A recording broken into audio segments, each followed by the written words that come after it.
ఇక్కడ ఒక షాకింగ్ పరిణామం ఏంటంటే, ఈడు అమెరికా వోళ్ళో, లేకపోతే బ్రిటన్ వోళ్ళో వీళ్ళందరూ ఒక కట్టగట్టుకుని చేసే ప్రచారం ఏంటంటే, భారత్ హిందుత్వ, బీజేపీ హిందుత్వ కాబట్టి ముస్లింలకు అన్యాయం జరుగుతుంది, ముస్లింలు పట్టించుకోరని.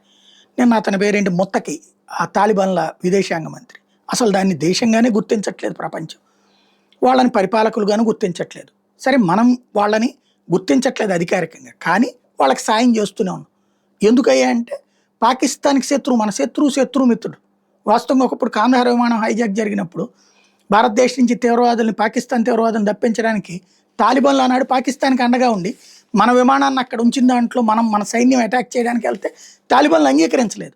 లేకపోతే మన సైన్యం ఆ రోజున వాళ్ళని లేపేసేసి మనోళ్ళని రక్షించేది. వాళ్ళ వలన బయటకు వచ్చినటువంటి మసూద్ అజర్ లాంటివాడు ఇప్పటికీ దరిద్రంగా చేస్తున్నటువంటిది. అంటే అంత శత్రుత్వం నుంచి ఇప్పుడు పాకిస్తాన్ని తట్టుకుని నిలబడింది. పాకిస్తాన్ ఏం చేసింది? అమెరికా నుంచి తాలిబాన్లను రక్షించింది. 20 ఏళ్ల పాటు తమ దేశంలో కాపు కాచింది. అమెరికా వెళ్ళిపోతానని కానీ తాలిబాన్ల చేతికి ఇచ్చేసింది. ఆఫ్ఘనిస్తాన్ ప్రజల్ని పరిపాలించుకోనికుండా ఆ రాజ్యం తాలిబాన్ల చేతికి వచ్చేలా చేసి, తద్వారా తన మాట వింటారని పాకిస్తాన్ భావించింది. కానీ అది టేకప్ చేసిన తర్వాత పాకిస్తాన్కి చొక్కలు చూపెడుతున్నారు తాలిబాన్. పాకిస్తాన్ ఆధిపత్యం, పాకిస్తాన్ దాన్ని కూడా తనే పరిపాలించాలనుకుంటుందని గ్రహించి దాన్ని ఎక్కడ ఉంచాలో అక్కడ ఉంచుతున్నారు.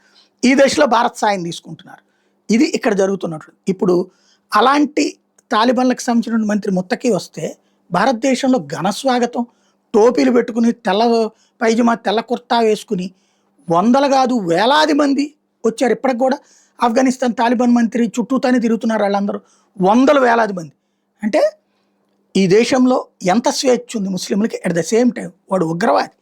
వాడేమి దేశ ప్రయోజన కారకుడేం కాదు. ఒక ఉగ్రవాదికి ఇంతమంది భారతదేశంలో మద్దతు ఉన్నారా?